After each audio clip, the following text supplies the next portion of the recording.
Hello everyone, कैसे हैं आप सब। आई होप आप सभी अच्छे होंगे। तो जैसा कि आप सभी जानते हैं, हमने इस यूट्यूब चैनल पर एमएससी मैथमेटिक्स सेकंड सेमेस्टर जो एनईपी के अंडर में चल रहा है वो कोर्स स्टार्ट कर चुके हैं, जिसकी हम बुक एडवांस ऑपरेशंस रिसर्च कर रहे थे।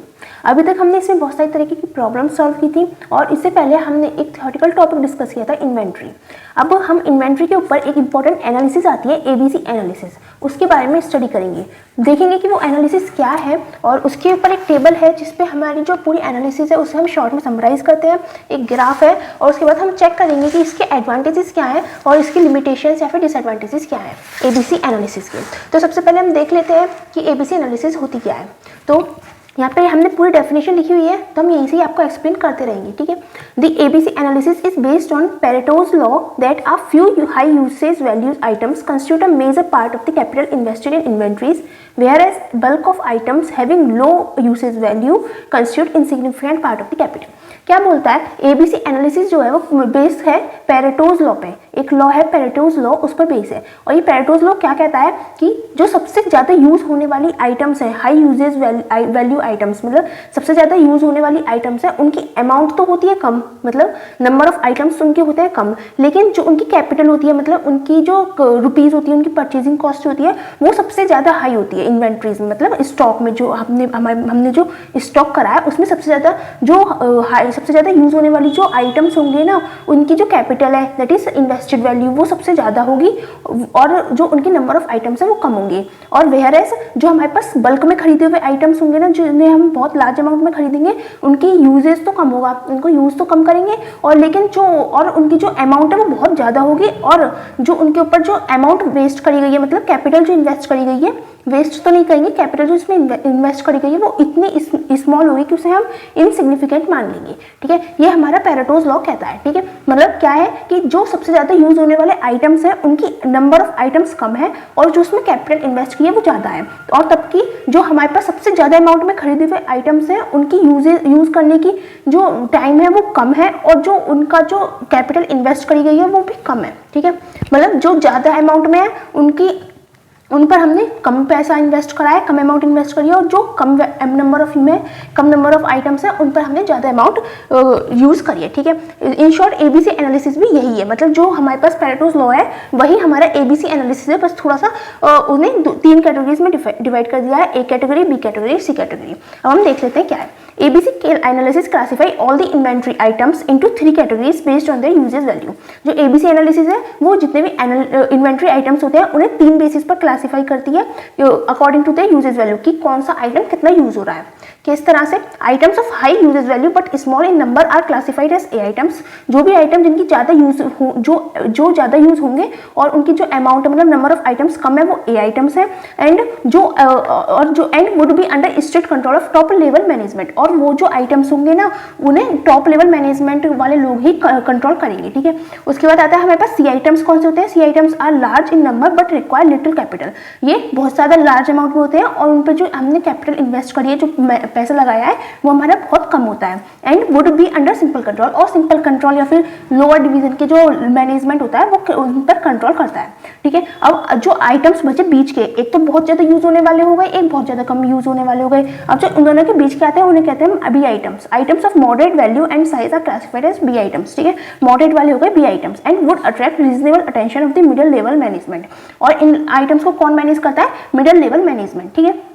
बीसी एनालिसिस की फुल फॉर्म है हमारे पास ऑलवेज बेटर कंट्रोल। मतलब A item top level management control कर रहा है, B middle level management control कर रहा है, C lower level management control कर रहा है। तो उनका जो कंट्रोल का मैनेजमेंट है उसके ऊपर हमारी जो एबीसी की फुल फॉर्म है वो डिपेंड करती है, ठीक है। अब ABC analysis always better control is also known as control by importance. उसका नाम, इसकी फुल फॉर्म तो ऑलवेज बेटर कंट्रोल हो गई, लेकिन उसका दूसरा नाम क्या है? Control by importance. और तीसरा नाम क्या है? Exception and proportional value analysis, ठीक है। कभी कभी आपसे वैसे एबीसी एनालिसिस भी पूछा जाता है, बट कभी कभी आपसे पूछ लेता है ऑलवेज बेटर कंट्रोल एनालिसिस को एक्सप्लेन कीजिए या फिर कंट्रोल बाय इंपॉर्टेंस को एक्सप्लेन कीजिए, ठीक है। तो आप बता देगा, आप बता सकते हैं, बस आपको ये नाम याद रखना है कि इस एबीसी एनालिसिस का ये नाम है, ठीक है। अब हम थोड़ा सा इसे डिटेल में देख लेते हैं, मतलब शॉर्ट में हमारे पास क्या आता है, ठीक है। It has been found that normal inventory items in most organisation show the following distribution patterns. जो भी हमारे पास इन्वेंट्री आइटम्स होते हैं उनको अगर हम एबीसी कैटेगरी में डिवाइड करते हैं तो वो इस परसेंटेज में हमारे पास डिस्ट्रीब्यूशन होता है। क्या कैसे टाइप से डिस्ट्रीब्यूट हो रहे हैं? जो ए लेवल आइटम्स है, मतलब सबसे ज़्यादा यूज होने वाले आइटम्स, उनकी नंबर ऑफ आइटम्स कितने होंगे? 10%। ठीक है। लेकिन कैपिटल इन्वेस्ट होगी वो 70%, मतलब बहुत महंगे होंगे वो। और मैनेज कौन करेगा? टॉप लेवल मैनेजमेंट उन्हें मैनेज करता है। फिर बी लेवल को देखें तो नंबर ऑफ आइटम्स होते हैं 20%, मतलब ए वाले से थोड़ी सी ज़्यादा, ठीक है। कैपिटल इन्वेस्टेड कितनी है? इस वाले से थोड़ी सी कम, 20%, ठीक है। और मैनेजमेंट मिडिल लेवल मैनेज करता है, ठीक है। उसके बाद हमारे पास आते हैं सी आइटम्स, उसमें नंबर ऑफ आइटम्स कितने हैं? बहुत ज़्यादा, 70%। इधर 10 थे, इधर 20 थे, यहाँ पे हो गए 70%, बहुत ज़्यादा बल्क अमाउंट में है। और कैपिटल कितनी इन्वेस्ट हुई है? 10%। इधर 70% थे और इधर 10% रह गई, मतलब कैपिटल हमने बहुत स्मॉल अमाउंट में इन्वेस्ट करी है, ठीक है। और मैनेजमेंट कौन करता है? लोअर लेवल जो मैनेजमेंट है वो मैनेज करता है, ठीक है। उसके बाद हम एक बार ग्राफ देख लेते हैं। ग्राफ में हमने यही सब चीज़ लिखी है जो टेबल में, वही हमने ग्राफ में लिखा है। इधर नंबर ऑफ आइटम्स है, इधर कैपिटल इन्वेस्टेड है। ए आइटम नंबर ऑफ आइटम्स ए की कम है और कैपिटल इन्वेस्टेड बहुत ज़्यादा है, ठीक है। फिर बी आइटम्स आते हैं, नंबर ऑफ आइटम्स कम, थोड़ी से बढ़ गए हैं ए के कंपैरिजन में, और जो कैपिटल इन्वेस्टेड है वो थोड़ी सी कम हो गई है बी के कंपैरिजन में। फिर सी को देखें, उसके नंबर ऑफ आइटम्स तो बहुत ज़्यादा है और कैपिटल इन्वेस्टेड बहुत छोटी है, ठीक है। तो इस तरह से हमारी जो ग्राफ है वो कंप्लीट होता है। उसके बाद हम देखते हैं एडवांटेजेस और डिसएडवांटेजेस ऑफ एबीसी एनालिसिस, ठीक है। तो क्या है?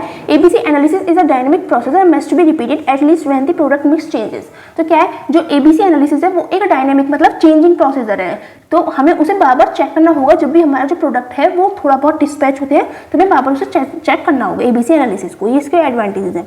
It helps in exercising selective control over the items by concentrating efforts in areas where it is needed most. तो इसमें क्या बोला है कि एबीसी एनालिसिस में हमारे पास एक रिलैक्सेशन मिल जाता है कि हम जो अपना कंट्रोल है या अपने जो जितने भी एफर्ट्स है ना वो हम एक एरिया में आराम से लगा सकते हैं। फॉर एग्जाम्पल इसमें हम ए जो आइटम है उसमें अपने एफर्ट्स को इंक्रीज कर सकते हैं और सी जो आइटम्स है उसमें से अपने एफर्ट्स कम कर सकते हैं, ठीक है। और यहाँ पे हमारे पास इतना बड़ा एग्जांपल है, आप पढ़ सकते हैं क्या लिखा हुआ है, ठीक है। उसके बाद हम थर्ड पॉइंट पर आते हैं। It provides a more sound cost perspective to the management and enables them to assign priorities in cost reduction programme. तो इसमें क्या बोले हैं कि इसमें बस यही है कि वो जो भी इन्हें असाइन करेगा मैनेजमेंट करने के लिए तो वो उनकी प्रायोरिटीज के अकॉर्डिंग वो असाइन कर सकते हैं। एक कैटेगरी वाले को उसकी प्रायोरिटी ज़्यादा होगी तो वो टॉप लेवल मैनेजमेंट को असाइन कर सकते हैं और इस तरह से हम असाइनमेंट को इजीली दे सकते हैं।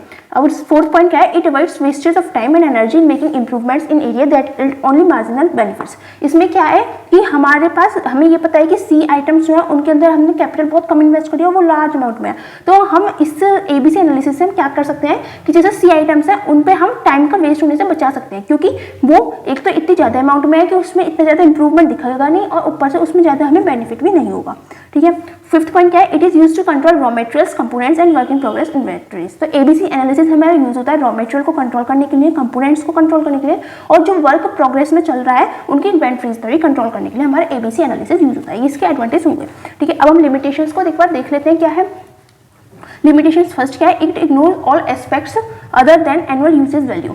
हाँ, तो एबीसी एनालिसिस हमारा सिर्फ ये देखता है कि कौन सा आइटम सबसे ज़्यादा यूज हो रहा है, ठीक है। उसके ऊपर कोई डिपेंड नहीं करता, जैसे कि हमारा कुछ आइटम है सीजनेबल आइटम है, फॉर एग्जाम्पल अब मैंगोज की चलेगा तो वो सीजनेबल आइटम है तो वो सीजन के ऊपर डिपेंड नहीं करता, वो बस ये देखता है कि एनुअल यूजेज वैल्यू क्या है, जो सबसे ज़्यादा यूज हो रहा है उसको वो ए कैटेगरी में डाल देगा और कम यूज होने वाले को सी कैटेगरी में डाल देगा। उसका seasonal variation, market condition, competitors and lead time variation पर कोई फर्क नहीं पड़ता, तो हमारी ये लिमिटेशंस हो जाती हैं, ठीक है। क्योंकि अब एबीसी एनालिसिस है वो एनालाइज कर रहा है तो उसे सब पर्सपेक्टिव से उसे एनालाइज करना चाहिए ना, बट वो एनुअल यूजेज वैल्यू को ही एनालाइज कर रहा है, ठीक है। सेकंड पॉइंट क्या है? If ABC analysis is not updated periodically the real purpose of control में बी डिफीटेड। हाँ, तो एबीसी एनालिसिस अगर हमारा टाइम टू टाइम अपडेट नहीं होगा, हम नहीं चेक करेंगे कि कौन सी जो आइटम है वो ए कैटेगरी में रखना है, कौन सा बी कैटेगरी में, टाइम टू टाइम वो चेंज होते रहते हैं। अगर वो नहीं चेक हुआ तो हमारा जो कंट्रोल है वो बेकार हो जाएगा, वो हार जाएगा, हमें हमारा जो एनालिसिस चल रही है वो बिल्कुल वेस्ट है, उसमें हम टाइम वेस्ट कर रहे हैं, ठीक है। तो हमारी लिमिटेशंस हो जाती है, टाइम टू टाइम हमें देखना पड़ेगा उसके लिए, ठीक है। थर्ड क्या है? Large stocks of C items में cause problems of storage space. अब हमने देखा था जो सी आइटम्स थे उनको वो लार्ज अमाउंट में आ रहे थे, अब जो वो लार्ज अमाउंट में है तो उन्हें स्टोर करने के लिए भी ज़्यादा स्पेस चाहिए, अब स्पेस चाहिए तो उन्हें वेयर हाउस में रखना होगा, वेयर हाउस का फिर रेंट देना होगा, तो उससे हमारे लिए और प्रॉब्लम्स क्रिएट हो सकती हैं large stocks of C items के लिए, ठीक है। When large number and varieties of inventories are involve it become very difficult to categorise them into just 3 categories. हाँ, तो अभी तक हमने एबीसी एनालिसिस पढ़ा था, उसमें हमने 3 लेवल्स में डिवाइड करा था। ए लेवल जो सबसे ज़्यादा यूज होने वाला था और सबसे ज़्यादा कॉस्टली था, बी लेवल जो मिडल था और सी जो सबसे लोअर था, सबसे कम यूज होने वाला और सबसे ही सस्ता प्रोडक्ट, ठीक है। लेकिन जहाँ पे हमारे पास बहुत सारे तरीके की इन्वेंटरीज आ जाती है, मतलब वो बहुत सारे तरह के प्रोडक्ट्स हैं जिनको हमें स्टॉक करना है, तो वहाँ पे हमारे पास डिफिकल्ट हो जाता है कि हम एबीसी 3 ही कैटेगरी में हम कैसे उन्हें डिवाइड करें। हमारे पास किसी की प्रायोरिटी कुछ है, किसी की प्रायोरिटी कुछ है, किसी की प्रायोरिटी कुछ है, तो हम इस तरह से डिवाइड नहीं कर पाते हैं, ठीक है। तो ये हमारी लिमिटेशन हो जाती है। आई होप आपको समझ में आ गया होगा ये ABC एनालिसिस क्या है और इसमें इन्वेंट्री में इसका क्या रोल होता है। तो अगर आपको इसमें कोई भी डाउट रहता है तो आप हमसे कमेंट सेक्शन में पूछ सकते हैं। और अगर हमारी वीडियोज़ आपको अच्छी लग रही है तो हमारी वीडियोज़ को लाइक कीजिए, फ्रेंड्स के साथ शेयर कीजिए एंड हमारे चैनल को सब्सक्राइब कीजिए। Thanks for watching.